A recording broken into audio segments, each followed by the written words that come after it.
Let's start section 3.4. Okay, do you recall what the zero polynomial is?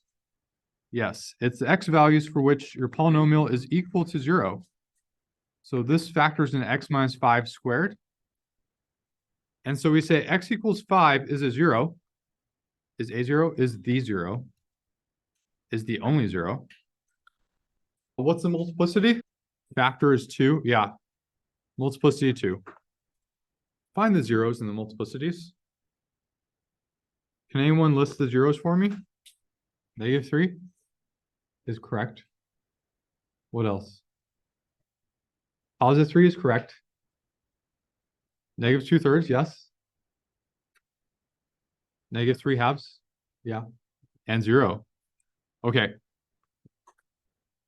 This is x minus 0 cubed.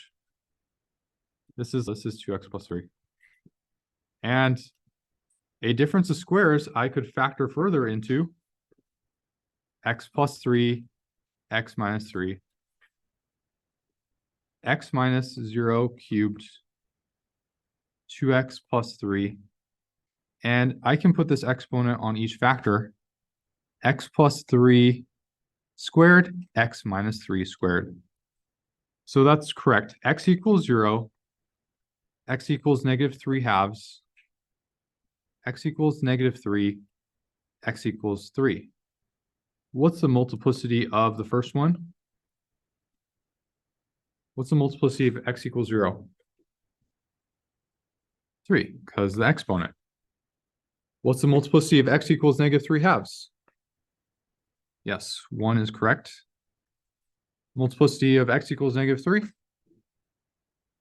Yep, 2. And x equals 3. Okay, so to get multiplicities, we factor. This graph on the right is the graph of the polynomial, just for fun, so you can see it graphed out. Does the end behavior match what you would have predicted? End behavior depends on the lead term. Can anyone tell me what the lead term would be if you FOILed all this out? I would have an x cubed times 2x times x to the 4th. So the answer would be 2x to the, and we add the exponents, 3 plus 1 plus 4, 2x to the 8th. Because the even 8, they're both up or both down. Because of +2, they're both up. And behavior, okay, life still makes sense. Very good. They both go up. So as you go through, you should read these notes before you do your homework, make a study guide, and these theorems are things that you're going to want to have memorized. And when I say memorize, write them in your own words in a way that makes sense. First one, the number of zeros of a polynomial function is at most n zeros. So degree n, at most n zeros, according to its multiplicity. So if I look up here, this is an 8th degree polynomial, right? So it should have at most 8 zeros. We found 4 zeros. But I count this one 3 times. Once, twice, and twice. And those add to make 8 zeros if we count the multiplicity. Any questions about that? It says at most because some of them might be complex. If we count complex zeros, it will be exactly 8 every time. Okay, this is the important one for today, the rational zero theorem. This is what I want you to at least practice on the homework once before tomorrow. If a polynomial function has integer coefficients, then any rational zero must be of the form plus or minus p over q, where p is a factor of the constant term, q is a factor of the leading coefficient. When you read a theorem, I first want you to memorize the conditions where you can use a theorem. Like the conditions when you can drive a car. To drive a car, you need gas. Otherwise, you can't drive a car, right? So what conditions do we need to apply this theorem? If you have a polynomial function, condition 1, that has integer coefficients, condition 2. What's an integer coefficient? These numbers in front of the x's must be positive and negative whole numbers. So if this was a 9/2, I couldn't use this theorem. Does that make sense?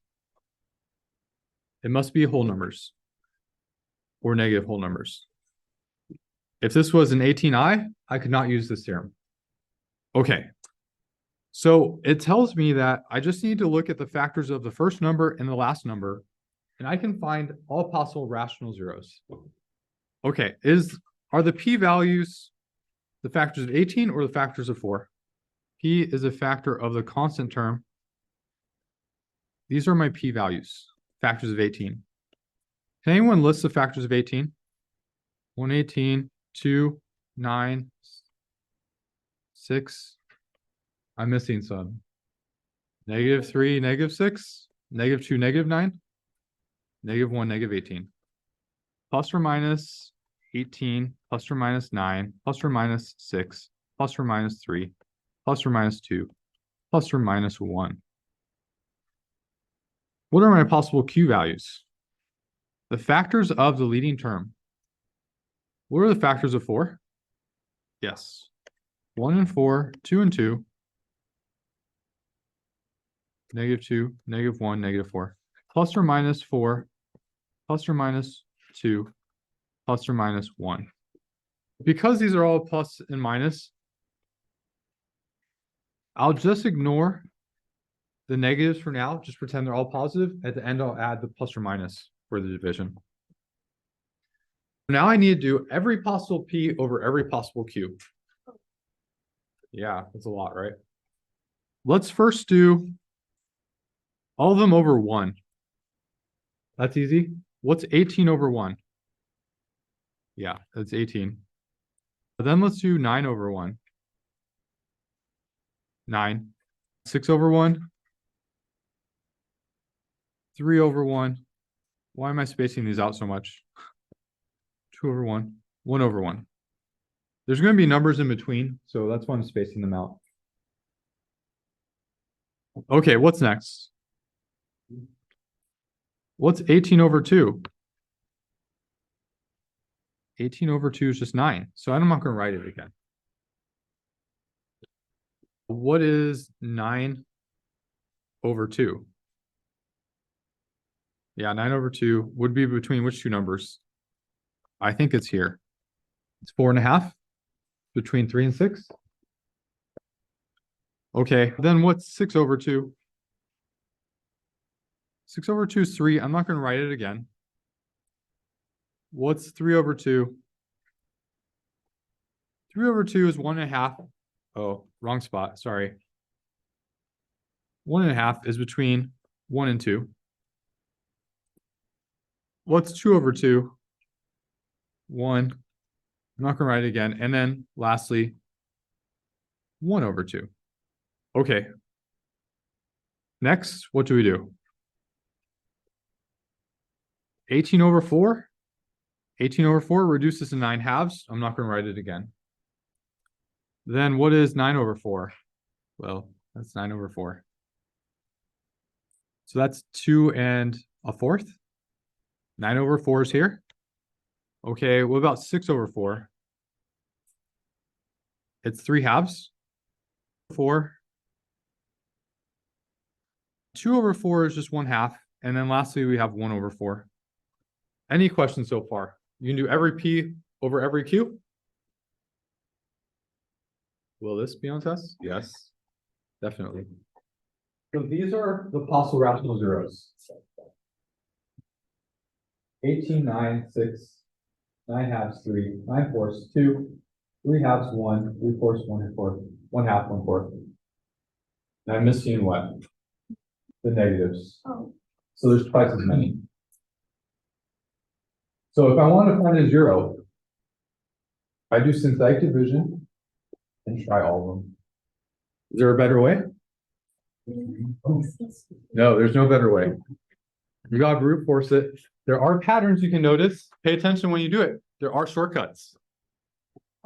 Let me add the plus or minus so we know we have to do twice as many. And you don't want to be like Mr. Rao and make a slight mistake, right? But presumably I wouldn't give you one that had so many options. Notice what happens if the leading coefficient's 1. So what if instead of a 4, this is a 1? I would only be dividing by 1. in which case they would all be all integers. So that's something that can be nice. List all possible rational zeros of this polynomial. What are the possible rational zeros? What are the factors of 1? 1 and 1, -1. So these are the p-values. What are possible q-values? Factors of 1. So let's do synthetic division. What is there? Or what are the coefficients of x to the 4th plus 2x squared plus 1? 1, 0, 2, 0, 1. Okay, so what are my possible p over q's? 1, -1. That's my only options. Which one do you want to try? Sure, -1. Okay, bring down the 1, multiply it, add it, multiply it, add it, multiply it, add it, multiply it. What does that mean? Not a 0. Cross it off. Let's try the other one. 1, 0, 2, 0, 1. Let's try 1. Bring down the 1, multiply it. Add it, multiply it, add it, multiply it, add it, multiply it. What does that mean? Not 0 either. All my possible rational zeros don't exist. So the rational theorem says if there are rational zeros, this is how you could find them. Sometimes there aren't any. In fact, this one is quadratic in form. Does anyone remember how to factor that using u substitution? Let u equal x squared. So that's u squared plus 2u plus 1 factors into u plus 1 times u plus 1, which is x squared plus 1 times x squared plus 1. What are my zeros for this? Does anyone remember? X squared equals -1. Square root both sides. What are my zeros? Plus or minus I. X equals I with multiplicity 2. X equals -I with multiplicity 2. So it's possible that we're looking for something that doesn't exist. Rational zeros. We're going to say degree n has at most n zeros, but we know exactly n zeros. We're going to apply the rational zero theorem to try and find them using synthetic division. And it's just guess and check. Does it work? Do I get remainder 0? And each time you find a 0, you're going to factor your polynomial accordingly and repeat the process until you're left with a quadratic. What does this mean? Let's try it. I have how many zeros that I could find? What's the degree of my polynomial? 3. So I possibly have 3. Can I apply the rational zero theorem? Is it a polynomial? 1. So a polynomial is a number times x to the power plus a number times x to the power minus a number times x to the power plus a number. That's a polynomial. That's the definition of polynomial. What's the second condition that will allow me to use the rational zero theorem? Yes, they have to be all integers. Is 2 an integer? Is 1 an integer? -25 an integer? Yes. And 12? Okay, we can use the rational zero theorem. So write 1, 3 zeros, 2. Let's use that rational zero theorem. So what are my p-values? Factors of what number? P-values are factors of the constant. 12. So what are my factors of 12? And the negatives. Okay, so I'm just going to write that 12, 6, 4, 3, 2, 1. And what are my q values? Yes, that one is factors of 2. Awesome. So those are good. Whoops. You said 1, I wrote 1. Okay, 2, 1. So we're going to write every possible fraction of p over q At the end, we'll put plus or minus. Let's first do 12 over 1. Then let's do 6 over 1, 4 over 1, 3 over 1. On your test, please don't write over 1. I know that's just 3, right? Why am I writing it? Just so you know, I'm actually dividing the P over the Q. Then I need to include what? All of them over 2. So what's 12 over 2? Are you sure? 12 over 2 is 6. I'm not going to write it again. What's 6 over 2? I'm not going to write it again. What's 4 over 2? I'm not going to write it again. What's 3 over 2? Yeah, that's a new one. Between which two numbers? Okay, yes. Between 1 and 2. What's 2 over 2? 1. And what's 1 over 2? It's 1/2. Okay, so I have how many numbers? 1, 2, 3, 4, 5, 6, 7, 8. Now I need to include, yes, 16, the negatives. -1/2, -1, -3/2, -2, -3, -4, -6, -12. Oh my gosh, synthetic division, I have to try synthetic division with all 16 of these. So we want to get good at guessing what zeros we get. This is the fun part. Let me see if there's a shortcut in this one. Doesn't really look like we would get one of the shortcuts to work, so I'm just going to brute force it. What numbers go here under or in the synthetic coefficients? 2, 1, -25, and 12. What number do you want to try first? Well, what's an easy number to try? 1, because multiplying by 1 is easy, right? We always try 1 first because it's easy. So we bring down the 2, and then what? Multiply by 1, and we get 2. Add 2 plus 1. Multiply 3 times 1. Whoa, what happened there? Add -25 and 3. Multiply it by 1. And add it. What does that mean? The remainder is not 0. So I found experimentally one wrong answer. I'm going to cross it out. And let's try again. Any other numbers you want to try? 2, 1, -25, 12. Okay, which one do you want to do? 4? Raise your hand. 1/2? Raise your hand. Okay, I think 4 won. We're going to try 4. Bring down the 2. Multiply it. Add it. Multiply it. Add it. Wait. Am I doing this right? Add it.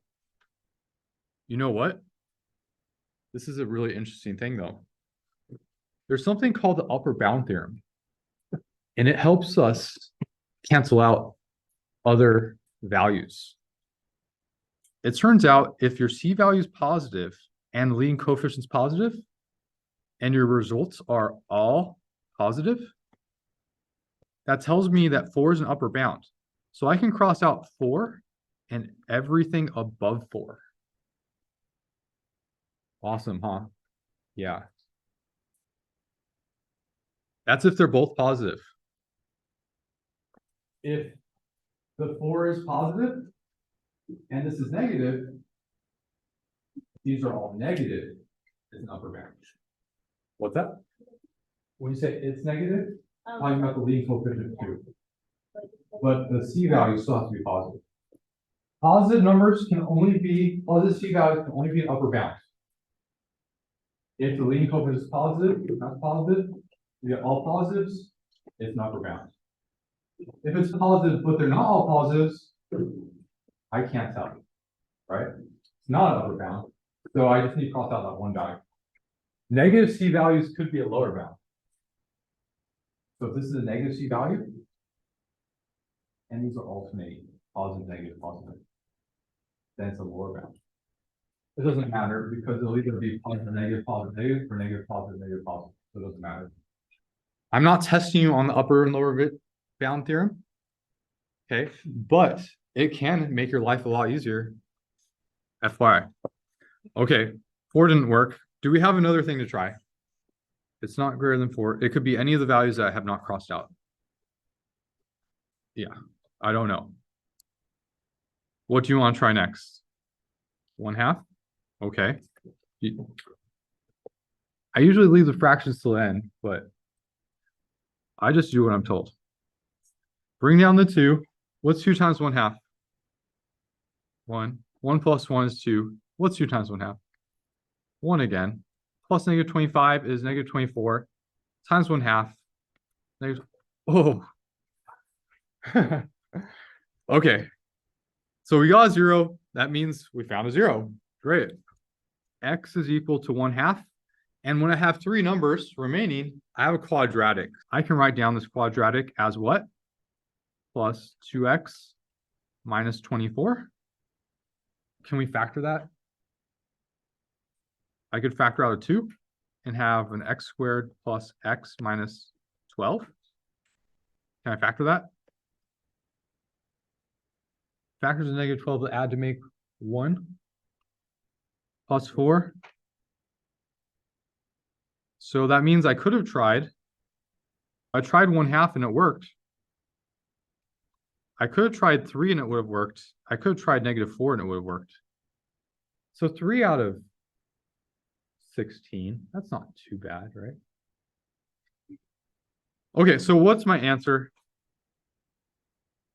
X equals 1/2, negative 4, positive 3. Those are my zeros.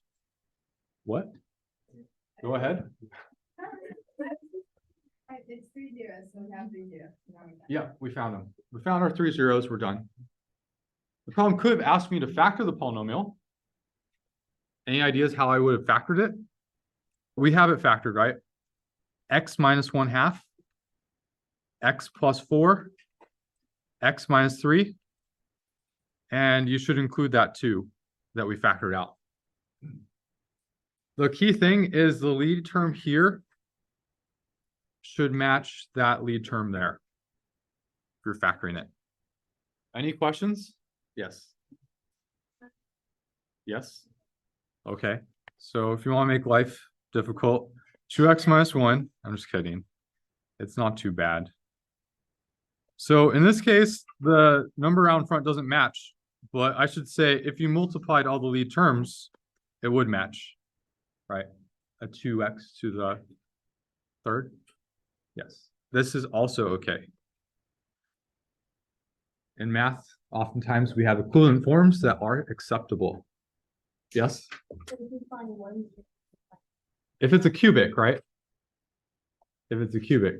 If it's a higher degree, we're going to have to keep going. So these are all great questions that you want to ask yourself as you're going through the notes. You either answer it yourself or you ask someone. Hey, look at that. It's 4th degree. I have how many zeros? 4 counted according to our multiplicity. It could be the same 0 4 times, right? Does the rational zero theorem apply? Is it a polynomial?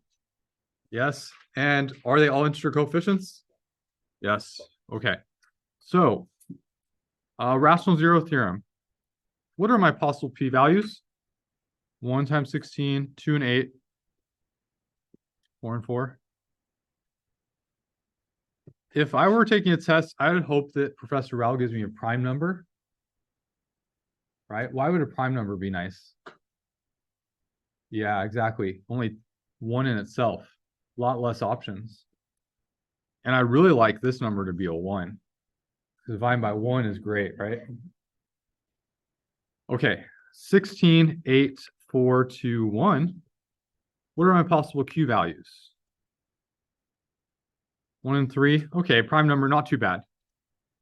So what are my possible p over q's? All right, 16, 8, 4, 2, 1. You're okay with me not writing over 1? Okay. What's 16 over 3? where do I write it? In between what numbers? As a mixed number, or pull out your calculator. It's 5 1/3. 5 1/3, 16 thirds goes here. What about 8 thirds? Between what two numbers? 2 2 2/3. I'm writing these in order because if I have an upper bound, I can cancel all of them above, right? That's why I'm writing them in order. 2 thirds and 1/3. 1, 2, 3, 4, 5, 6, 7, 8, 9. So I have how many things to try? 18. Awesome. Negative 1/3, negative 2/3. 1, 2. Okay, these should all be negative 1, negative 2, negative 8 thirds, negative 4, negative 16 thirds, negative 8, negative 16. What do you want to try first? Okay, try it. Try it. Yeah, 1 definitely. Good. Sorry, what should my numbers be in synthetic division? My coefficients. 3, 23, 56, 52, 16. I don't have any zeros.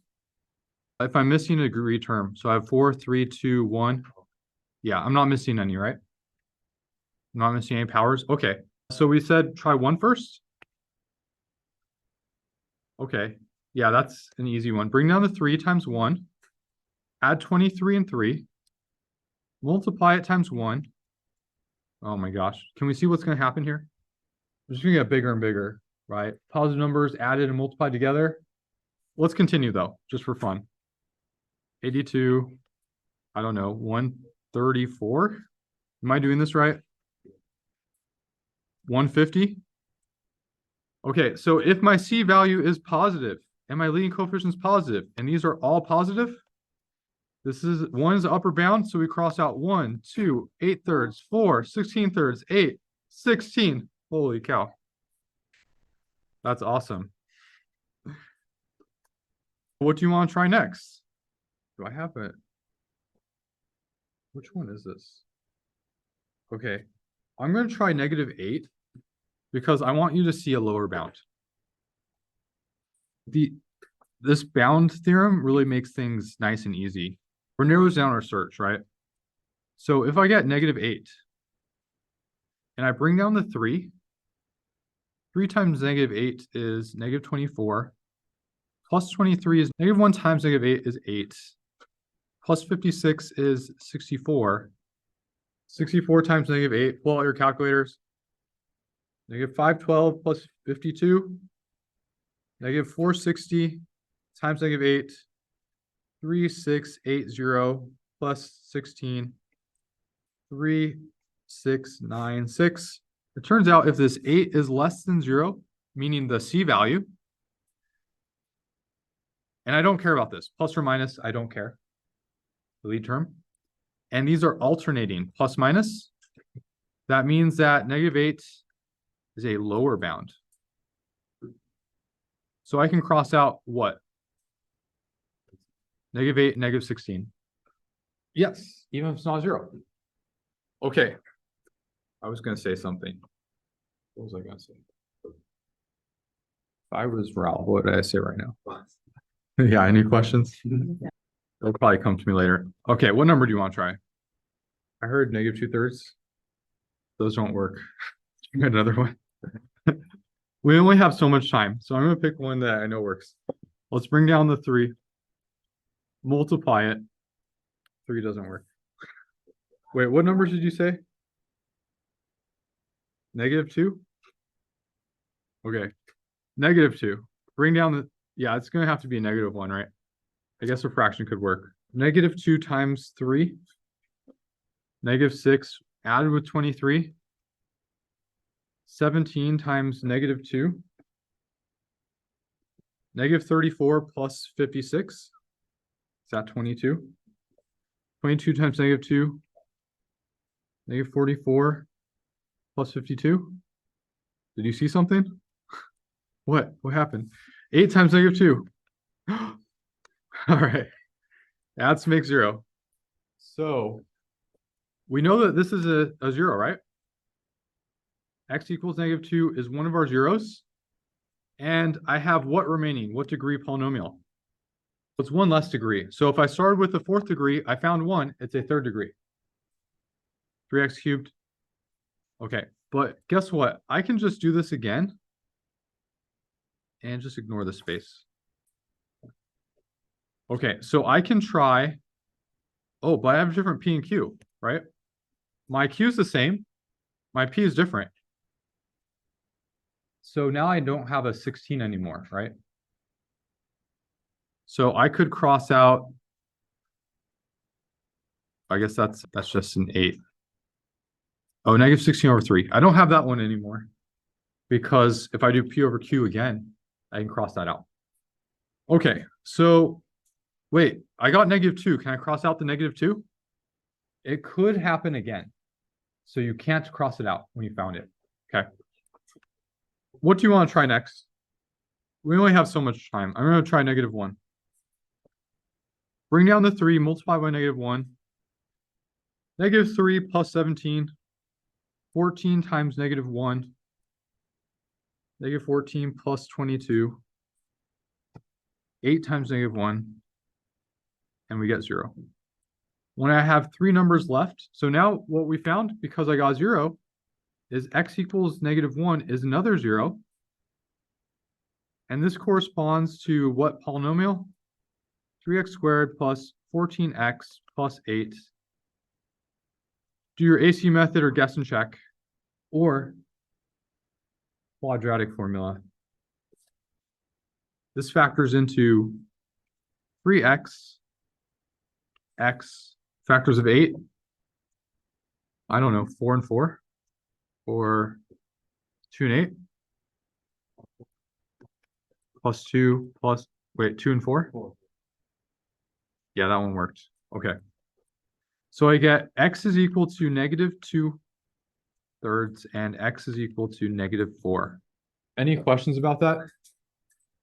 Did I skip too many steps? Yeah. After I found this 0 here, that meant that -1 worked and x plus 1 is a factor. What? No, yeah, I'm not checking it again. Now once I'm down to a quadratic, 3 numbers, then I can use factoring a quadratic formula. Okay, sorry, go ahead.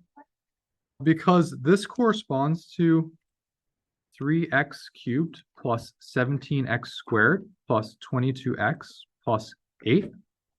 And if I do P over Q again, I have factors of 8, which is 1 and 8, 2 and 4. I don't have a 16 anymore. When I do those over 1 and 3, I don't need to include 16 over 3 anymore. Exactly, just factors of 8. Yeah, good question. Make sure you clarify all these questions to yourselves. Was the question asking for my zeros? Oh, no, it wasn't. Asking me to factor the polynomial. What is P of X? Yeah, please reread the question. Because you don't want to get 4 out of 5. Okay, so x equals -2 corresponds to what? X plus 2. X equals -1 corresponds to x plus 1. Oh. So I have options here. Do you want to use 3x plus 2 or x plus 2/3? 3x plus 2? Okay, I'm going to use x plus 2/3. Because I don't do what I'm told. Okay, and then x plus 4. So if I don't use that, then what lead number do I need? Yes, I need a 3 here to match this 3 here. So alternatively, an acceptable answer, x plus 2 times x plus 1 times 3x plus 2 times x plus 4. These are both acceptable answers. And you'll get full credit for either one. Any questions? What's a complex number? It has an I, yeah. In particular, a plus bi, where a and b are real numbers. I is equal to square root of -1, not a real number. Okay, let me ask you a question. Is 3 minus 2i a complex number? Yes, it is. Because 3 is a real number, -2 is a real number, and I have an I. Is 5i a complex number? Yeah. 0 plus 5i? Yes, it is a complex number. Sure. Is 7 a complex number? I'm about to blow some minds right here. 7 plus 0i is a complex number. Whoa. All real numbers are also complex numbers. This is why we all say non-real complex number, right? So we've done all this work up till now, and we're just getting to the fundamental theorem of algebra. If P is a polynomial function of degree n greater than or equal to 1 with complex coefficients, now I don't need integer coefficients. I can have complex number coefficients. Then P has at least one complex zero. So all polynomials have at least one complex zero. What does that mean? If I have a polynomial, P of x has a zero, I'm going to call it C1 by FTA. Are you comfortable with me using this as fundamental theorem of algebra? What does the factor theorem say? If it's a zero, how does that correspond to a factor? If C1 is a zero, then x minus C1 is a factor. You recall this from factor theorem? Okay, let's study the theorems. Times another polynomial. I'm going to call this one Q of x. If Q of x is a polynomial, what does the fundamental theorem of algebra say? It has at least one complex zero. So I can do this again. By the fundamental theorem of algebra, Q of x has a zero, a complex zero. So I could factor this further by the factor theorem into P of x equal to x minus C1 times x minus C2 times another one. So I can repeat this until I run out of polynomials, basically. It turns out if I have an n degree polynomial, I can do this n times. N degree polynomial will have n factors, meaning n zeros. So this is what I was saying at the beginning of the class. The degree tells you how many zeros you find according to multiplicity. So that's what this states. A polynomial function of degree n has exactly n complex zeros. Not at least n zeros, exactly n zeros, according to multiplicity. For the sake of time, I'm going to skip through this one, and I'm going to go to one with complex numbers. Do you know what the conjugate pair of a plus bi is? A minus bi. Can you memorize that for me? Okay, the sign in the middle is different. Everything else is the same. They're conjugates of each other. What does the conjugate pair theorem say? If I have a zero, a plus bi, then I know the conjugate pair is also a zero. Okay. 4 plus 5i is a zero of this polynomial. Do you believe me? If I'm telling the truth, what also must be a zero? 4 minus 5i is also a zero. If I'm telling the truth. Now, I've graphed Q of x to the right here. Where are the zeros on the x-axis? Doesn't cross, right? Means they're all complex zeros. How many complex zeros do I have? Fourth degree, exactly 4 zeros. None of them are real because it doesn't cross the x-axis. How do I find them? Synthetic division. If you didn't grunt, you don't know what we're going to do. Okay, what are my coefficients? And then what? 4 minus 5i is our C value. It's not too bad.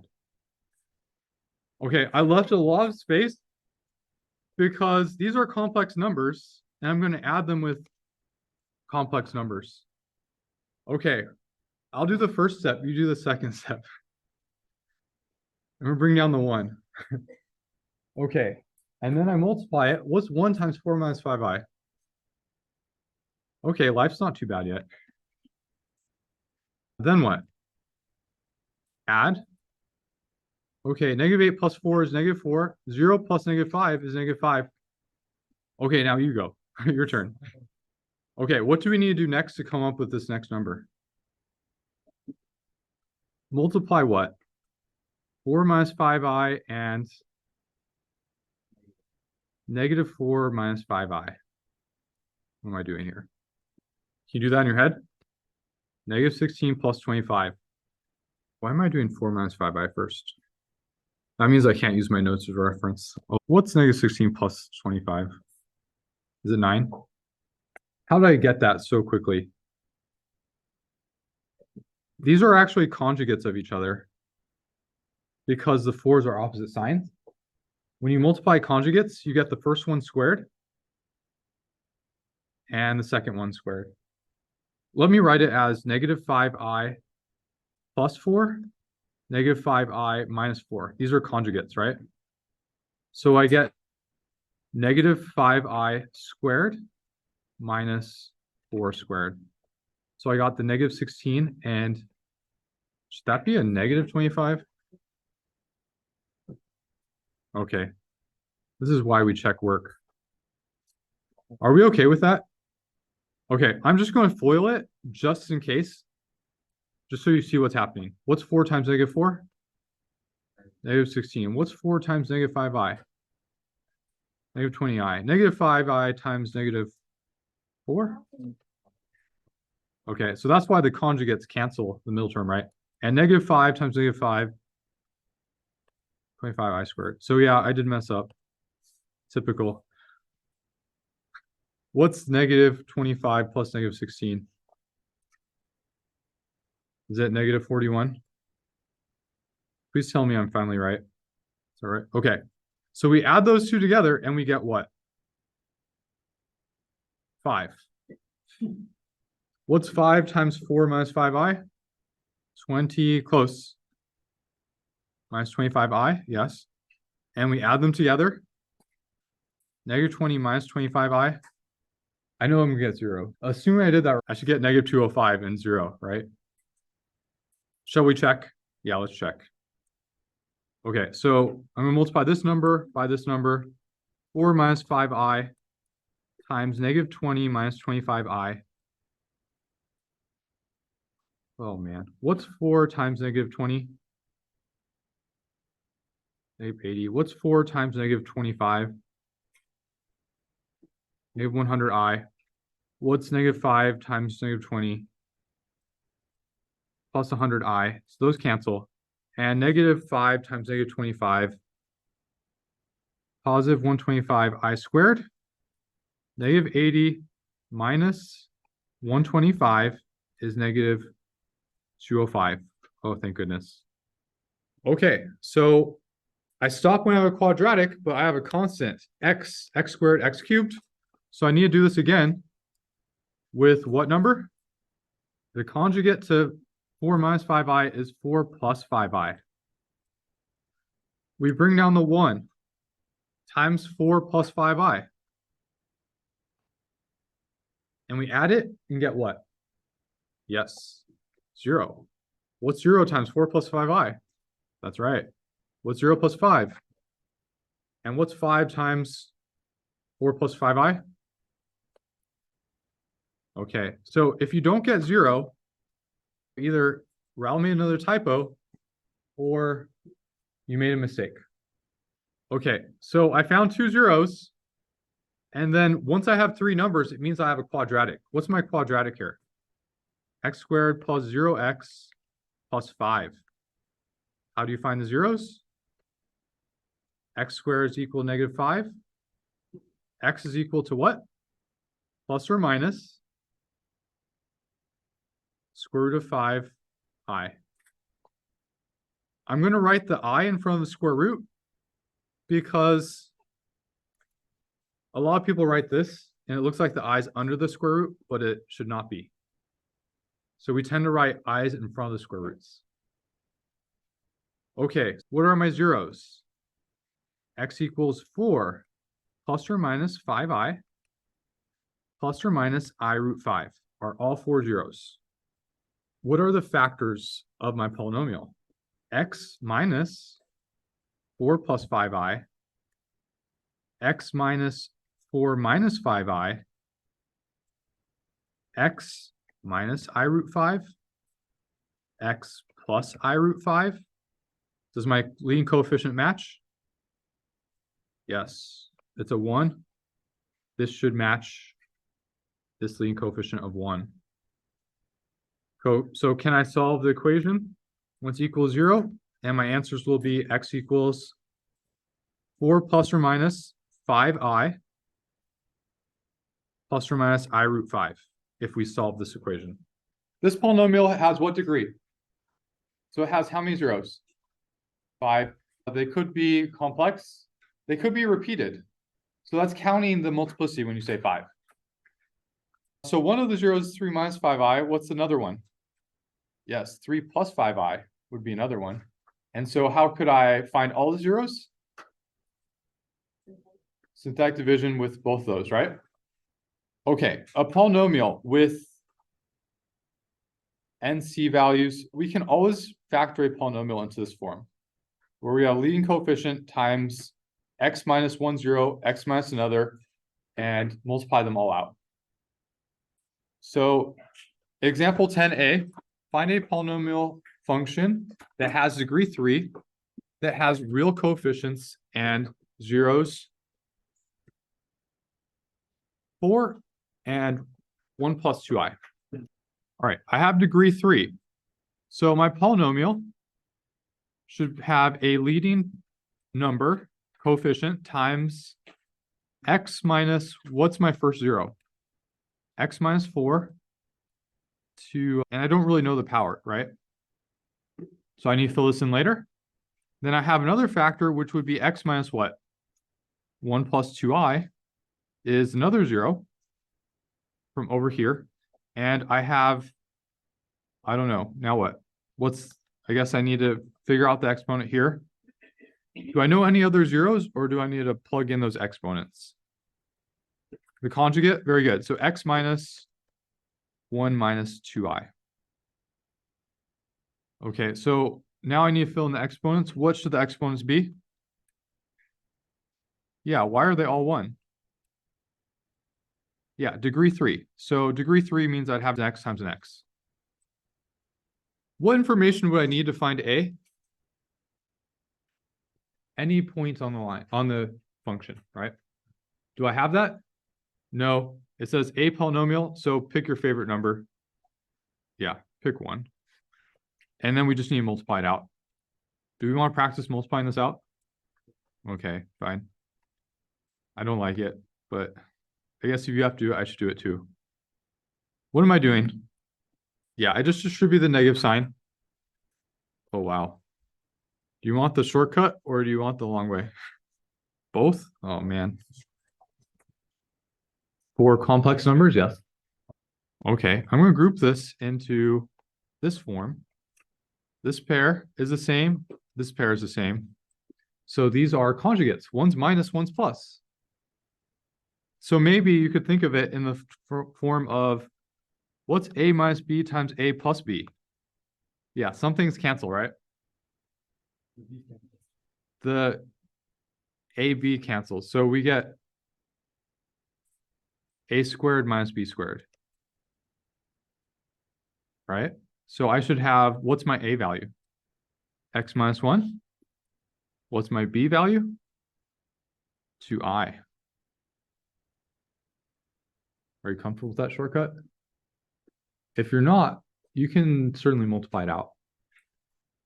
This saves a lot of time because to multiply it out, you'd have to do 3 things times 3 things, which would be how many things?